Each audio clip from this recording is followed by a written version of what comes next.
The crowd's laughter cut through Abigail Porter's heart like a knife as she stood trembling on the church steps. Her white wedding dress stained with mud, her veil askew, and tears streaming down her face. It was 1876 in Silver Creek, Colorado, and what should have been the happiest day of her life had transformed into her greatest humiliation. "Jilted again!" someone called from the gathering crowd of townsfolk. "That's the third suitor who's left poor Abigail at the altar."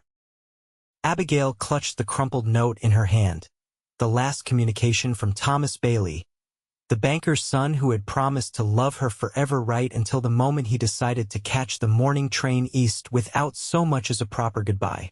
Only this hastily written explanation that he'd found a better opportunity in Chicago and couldn't tie himself down to a small town like Silver Creek.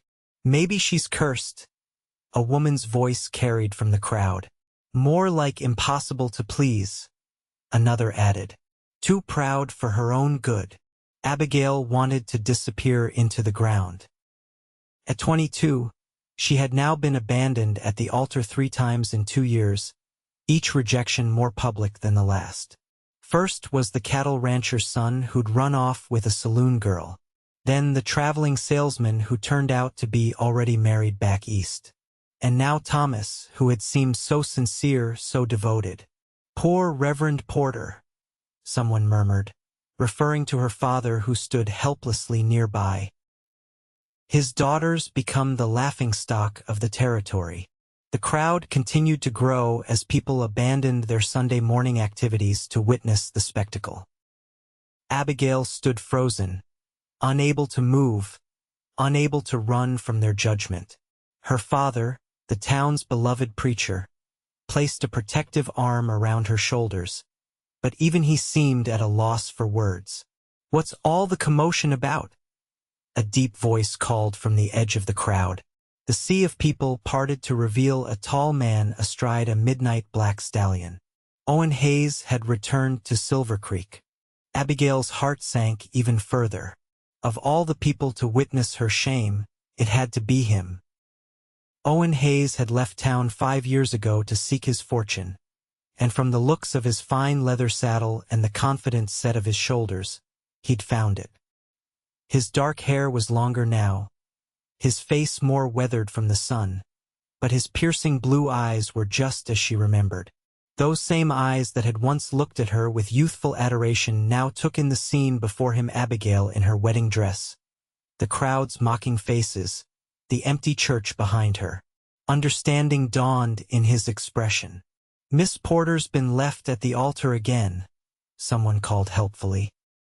"Third time's the charm, they say, but not for her." Fresh laughter erupted, and Abigail finally found the strength to move, turning to flee into the church. But before she could take a step, Owen dismounted in one fluid motion and strode purposefully through the crowd. "5 years gone, and this is what I find?" His voice carried authority that silenced the laughter.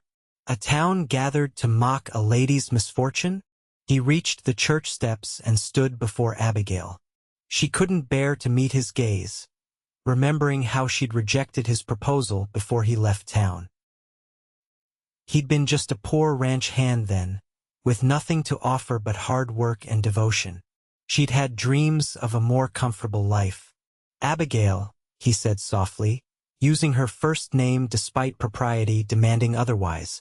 She forced herself to look up, expecting to see judgment or perhaps satisfaction in his eyes. Instead, she found only warmth and determination. "These fine folks seem to think your worth is determined by the men who failed to recognize it," Owen said, loud enough for everyone to hear. Then he stepped closer and lowered his voice. "May I?" Before she could answer, Owen Hayes did something that would forever change the course of both their lives. He gently cupped her face with his calloused hands and pressed his lips to hers in a kiss that was both tender and certain. The crowd fell instantly silent. When Owen pulled away, he turned to face the townspeople. "This woman deserves a man who knows her value, not these cowards who run at the first sign of commitment." He looked back at Abigail, his eyes intense. I should never have left without you.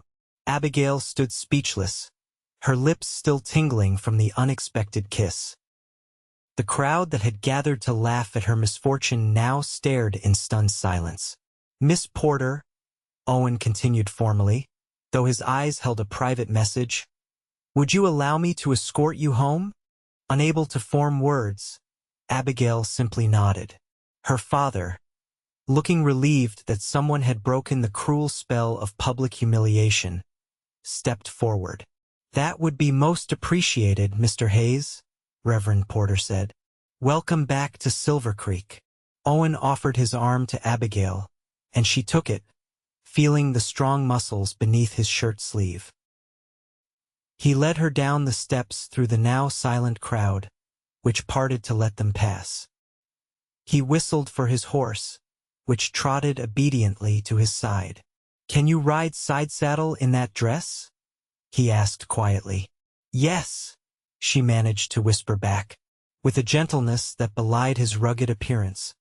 Owen lifted her onto his horse and then swung up behind her. One arm securely around her waist, he guided the stallion away from the church, leaving the crowd and their cruel laughter behind. As they rode through town, Abigail finally found her voice. Why did you do that? Do what? Owen asked, though she could hear the smile in his voice. You know exactly what. Kiss me, in front of everyone. Because it seemed like the right thing to do. You didn't have to rescue me. I wasn't rescuing you, Abigail. I was coming home. His arm tightened slightly around her waist. Finding you on those church steps, well, maybe that's just fate having a sense of humor. I didn't need your pity, she said, though her voice lacked conviction. Pity? Owen laughed, the sound rumbling through his chest against her back. Abigail Porter, I've spent 5 years trying to forget you. Seeing you again was like taking a first breath after nearly drowning. There wasn't a drop of pity in that kiss. They reached the modest house beside the church where Abigail lived with her father. Owen dismounted first, then reached up to help her down. As her feet touched the ground, she swayed slightly, and his hands remained at her waist to steady her. Thank you, she said formally, stepping away from his touch, for your assistance back there. Abigail, Owen's voice stopped her as she turned toward the house. Those men who left you, they were fools. She looked back at him, studying the face that had matured from the boyish ranch hand she'd known into this confident man. You don't know anything about them, or about me, not anymore. Maybe not, he conceded, but I'd like to. I've come back to Silver Creek for good. I bought the old Harrison ranch.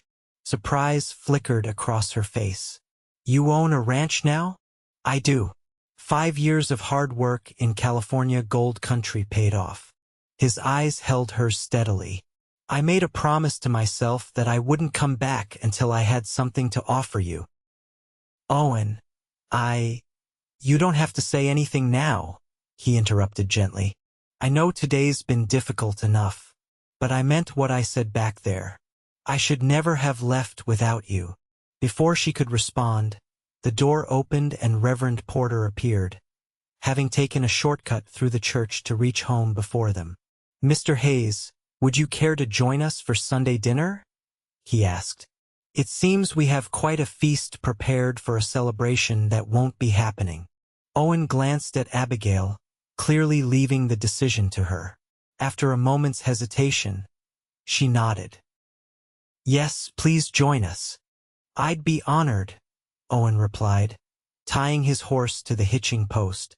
As they entered the house, Abigail excused herself to change out of her wedding dress, leaving the two men in the parlor. When she returned wearing a simple blue dress, her face washed clean of tears, she found Owen examining the photographs on the mantel. You still play the piano? He asked, gesturing to a photograph of her at the church's small piano.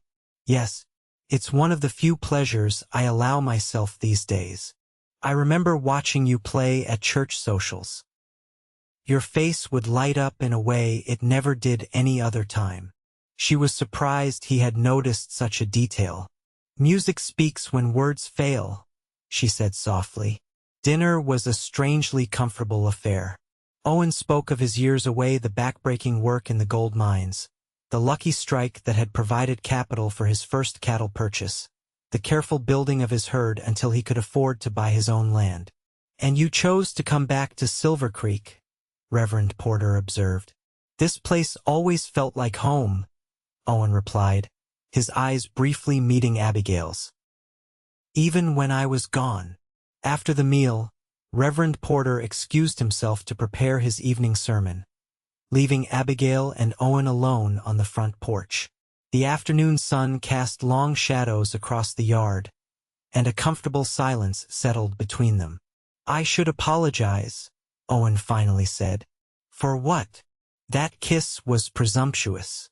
I acted without thinking." Abigail studied her hands in her lap. "It stopped their laughter." "That it did." He leaned against the porch railing, facing her. "Abigail, what happened with those men?" She tensed but found herself wanting to explain. "The first was James Miller. We'd been courting for nearly a year when he proposed. 3 days before the wedding, he ran off with a girl from the Golden Nugget Saloon." She took a deep breath. "Then came Frederick Winters, a traveling dry goods salesman who stopped in town every month. He seemed sophisticated, worldly. We were to be married last summer. But the morning of the wedding, the sheriff received a telegram from his wife back in St. Louis. And today's groom? Thomas Bailey, the banker's son. We'd been engaged for 6 months." She held up the crumpled note she'd kept in her pocket. "Chicago offered better prospects than a preacher's daughter, it seems." Owen's jaw tightened. 3 men, 3 cowards. "Or perhaps something lacking in me," she said quietly. "Nonsense." Owen moved to sit beside her on the porch swing. "The only thing lacking was their character. The town thinks I'm cursed now. Or worse, that I'm somehow driving these men away. Did you hear them laughing?" Her voice caught on the last word. "People can be cruel when they don't understand something. They'd rather believe in curses than admit good people sometimes suffer bad fortune." Abigail looked at him curiously. "When did you become so wise, Owen Hayes?" A smile curved his lips. "Somewhere between nearly dying in a mine collapse and losing my first herd to rustlers." "I'm sorry to hear that." "Don't be. Life's lessons, hard-earned." He hesitated, then added, "Like learning that sometimes what you think you want isn't what you need at all." Their eyes met, and Abigail felt a flutter in her chest that had nothing to do with the day's humiliation. She had forgotten how easy it was to talk with Owen, how he listened as though her words mattered. "I should go," he said finally, standing. "It's been a long day for you." "Yes." She rose as well. "Thank you again for what you did." "Abigail," he said her name like a caress. "Would you permit me to call on you? Properly this time." She hesitated only briefly. "I would like that." Owen tipped his hat with a smile that warmed his entire face. "Tomorrow, then." As she watched him ride away, Abigail felt something she hadn't experienced in a very long time: hope. True to his word, Owen called on Abigail the next day and the day after that. Their conversations came easily, picking up threads of friendship that had been left untended for 5 years. He spoke of his plans for the Harrison Ranch, and she shared stories of her work teaching music to the town's children. The whispers followed them, of course. Silver Creek was too small for gossip not to spread like wildfire. Some said Owen was just another fool setting himself up for disappointment. Others suggested Abigail had set her cap for him all along, that the 3 failed weddings had been a ploy to secure a more prosperous match. But Owen seemed impervious to the talk, greeting everyone with the same easy confidence. And gradually, Abigail found herself caring less about what others thought. One evening, 2 weeks after his return, Owen invited her to see the improvements he'd made to the ranch. Reverend Porter, now firmly in Owen's corner, encouraged the visit, suggesting he would ride out later to accompany them home. The Harrison Ranch, now the Hayes Ranch, sat nestled against the foothills 3 miles outside of town. As they crested the final rise, Abigail gasped at the transformation. The once dilapidated buildings had been repaired, painted a crisp white that stood out against the green pastures. A new corral held several fine horses, and cattle dotted the hillsides. "Owen, it's beautiful," she exclaimed. "It's getting there," he replied modestly. "Still plenty to do." He helped her down from her horse and led her on a tour of the property, pointing out his plans for expansion, the orchard he hoped to plant, the larger house he intended to build eventually.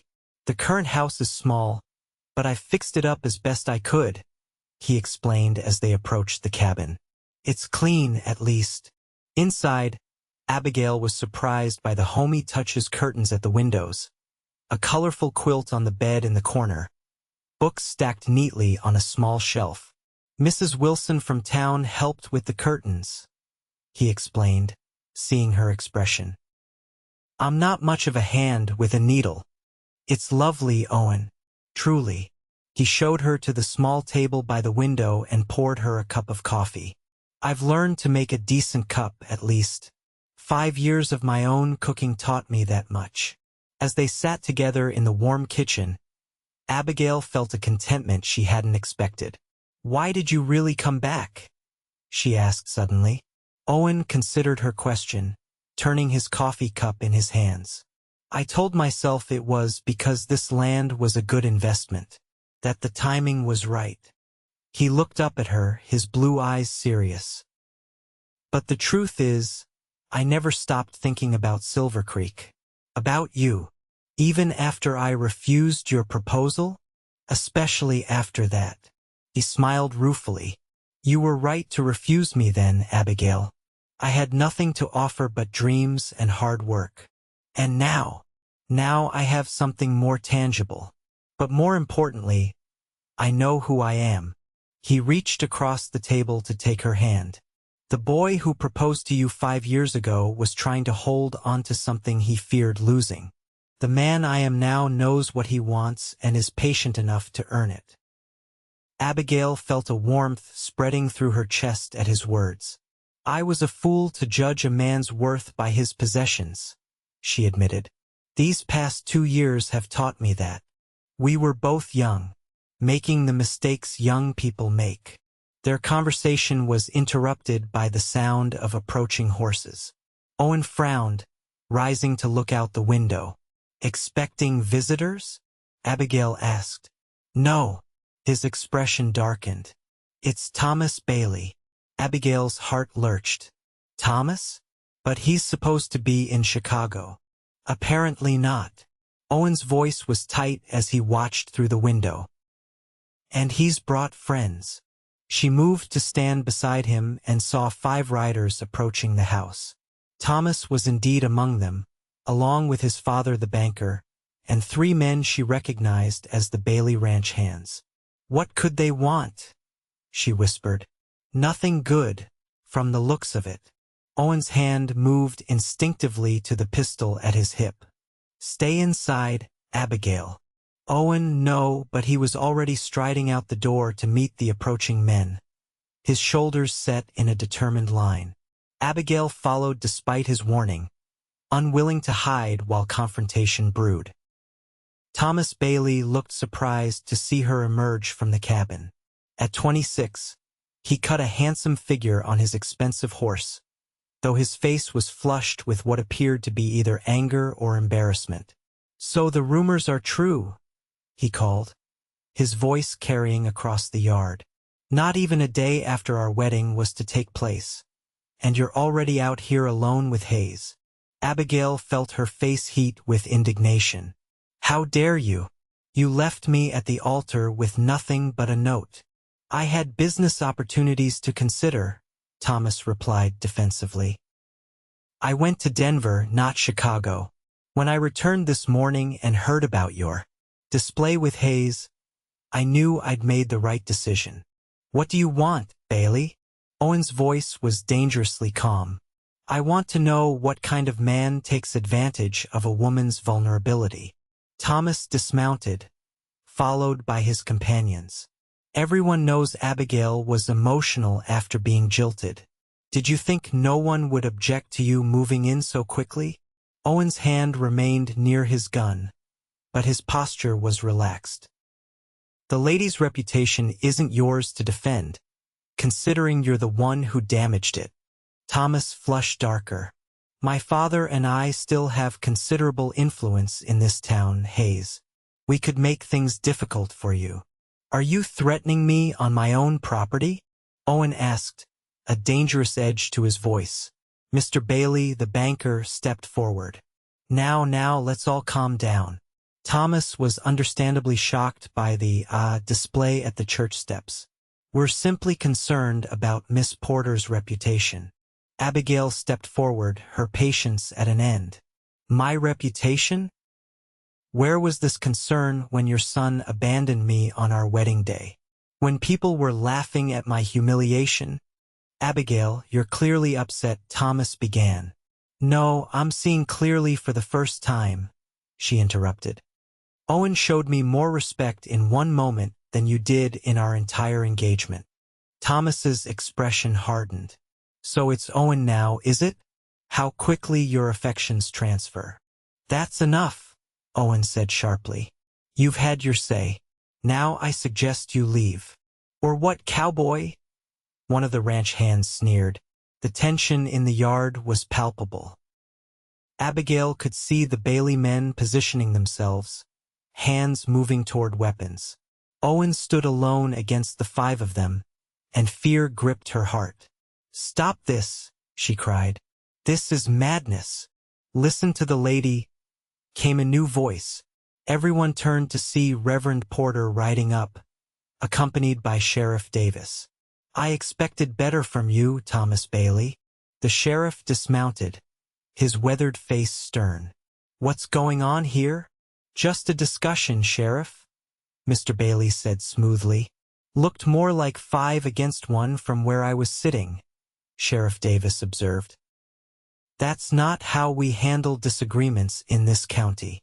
Thomas glared at Owen. This isn't over, Hayes. I believe it is, Reverend Porter said firmly. My daughter has made her choice clear, and as her father, I support her decision. The unexpected support from her father left Abigail momentarily speechless. The Baileys and their men, outnumbered now by the moral authority of the preacher and the legal authority of the sheriff, had little choice but to retreat. As they rode away, Sheriff Davis turned to Owen. Might want to watch your back for a spell, Hayes. Banking family like that has connections. I appreciate the warning, Sheriff. When the sheriff had also departed, Reverend Porter looked between Owen and his daughter with gentle understanding. Perhaps we should head back to town now, Abigail. It's getting late. The ride back to Silver Creek was quiet, each lost in their own thoughts. At the Porter home, Owen helped Abigail down from her horse, his hands lingering at her waist. May I call on you tomorrow? He asked.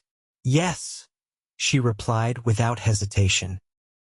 Over the weeks that followed, Owen and Abigail's courtship blossomed in the face of the town's scrutiny. They were seen together at church, at the general store, riding along the creek for which the town was named. Gradually, the whispers changed from mockery to speculation about whether this relationship might succeed where others had failed. Thomas Bailey made good on his implied threat, using his father's influence to cause problems for Owen. A shipment of fencing materials mysteriously disappeared. A water rights dispute suddenly emerged with a neighboring property. But Owen weathered each challenge with the same quiet determination he approached everything. One evening in late summer, as they walked along the creek after a town social, Owen stopped and turned to Abigail. I've been thinking, he began, taking her hands in his. A dangerous pastime, she teased, though her heart had begun to race. I've been rebuilding that ranch for us, Abigail. Every fence post, Every repaired floorboard, it's all been for the future I hope we'll share. She squeezed his hands. Owen, let me finish, he said gently. I know the town still watches us, waiting to see if you'll be jilted a fourth time, or if I'll be another fool in a long line. But I don't care what they think. I only care what you think. He dropped to one knee beside the creek, the setting sun casting golden light across his earnest face. Abigail Porter, I've loved you since we were barely more than children. I loved you when I left, every day I was gone, and every moment since I've been back. Would you do me the extraordinary honor of becoming my wife? Tears filled her eyes as she looked down at this man who had returned to claim not just a piece of land, but a place in her heart. Yes, Owen. Yes, I will marry you. His face broke into a radiant smile as he slipped a simple gold band onto her finger. It was my mother's, he explained. The only thing of value I took with me when I left. He rose and pulled her into his arms, kissing her with a tenderness that spoke of years of waiting, of dreams deferred but never abandoned. When they announced their engagement the following Sunday, the reactions were mixed.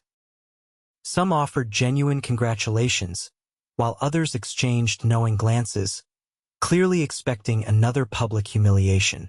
The Baileys pointedly left the church before the announcement was even complete. Let them talk, Owen whispered, his arms secure around her waist. They'll see eventually. Abigail leaned into his strength, no longer afraid of the town's judgment. Yes, they will. As the wedding day approached, Abigail faced her fears one by one. The dress she had worn 3 times before was replaced with a new one, simple but elegant. The church was decorated not with elaborate flowers but with wildflowers Owen had gathered from the hills around his ranch. The morning of the wedding dawned clear and bright. Abigail stood in her bedroom, her father waiting to escort her to the church, when a knock came at the door. A moment, her father called, opening it to reveal Mrs. Wilson, the seamstress who had helped Owen with his curtains. Forgive the intrusion, the older woman said, but several of us ladies wanted to see you before the ceremony. To Abigail's surprise, 5 women from town entered, each offering a small token, a borrowed handkerchief, a blue ribbon for her hair, a small silver coin for her shoe.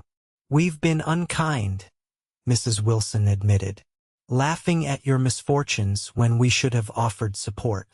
But that young man of yours has shown us all what true devotion looks like.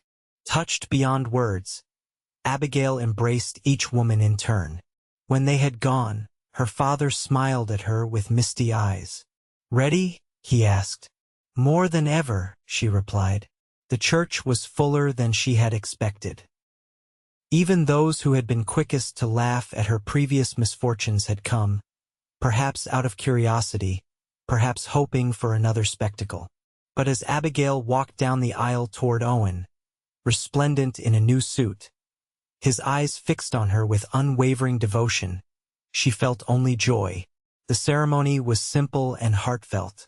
When Reverend Porter pronounced them husband and wife, Owen's kiss was both a promise and a declaration.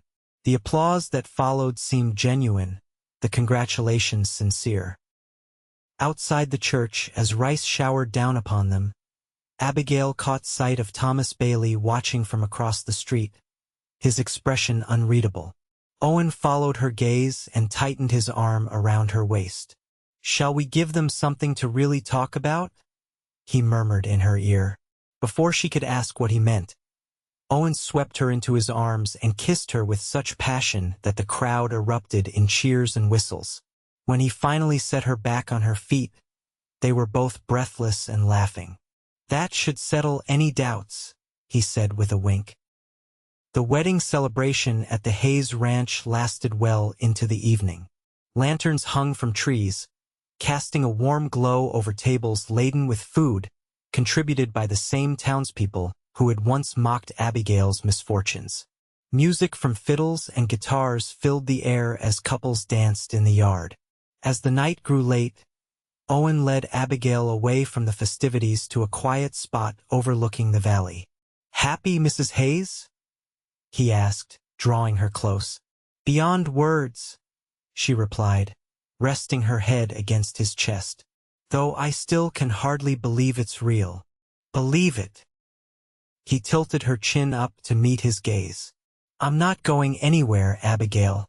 Not for all the gold in California or all the opportunities in Chicago." "I know." And she did know with a certainty that filled her heart completely. "I think I've always known, deep down, that it was supposed to be you. Just took us a while to figure it out," he agreed with a smile. As they rejoined their guests, Abigail caught Mrs. Wilson watching them with approval. "3 false starts led you to the right finish," the older woman said with a wink. "Sometimes life works out just as it should, even when the path takes unexpected turns." Later that night, after the guests had departed and they were finally alone in their home, Owen pulled Abigail into his arms once more. "No regrets?" he asked, his eyes searching hers. "Only that I didn't recognize what was right in front of me 5 years ago," she answered truthfully. "But perhaps we needed that time apart to become the people who could truly appreciate each other." "Wise as well as beautiful," he murmured, brushing a kiss across her forehead. "I am a fortunate man indeed." In the years that followed, Abigail and Owen Hayes became one of Silver Creek's most respected couples. The ranch prospered under Owen's careful management, and Abigail's music school became renowned throughout the county. They faced challenges together: drought seasons, economic hardships, the birth of their children during difficult times, but the bond forged that day on the church steps never wavered. And sometimes, on summer evenings when they sat together on their porch watching their children play in the yard, Abigail would remember how close she had come to missing this life, how a moment of courage from a returning cowboy had changed everything. "What are you thinking about?" Owen would ask, seeing the distant look in her eyes, and she would simply smile and take his hand. "About how sometimes life gives you exactly what you need, even when it's not what you thought you wanted." He would lift her hand to his lips, pressing a kiss to her knuckles the way he had on their wedding day. "The best decision I ever made was coming back for you. And the best decision I ever made was letting you," she would reply, leaning against the shoulder of the man who had silenced the laughter and shown her what true love really meant.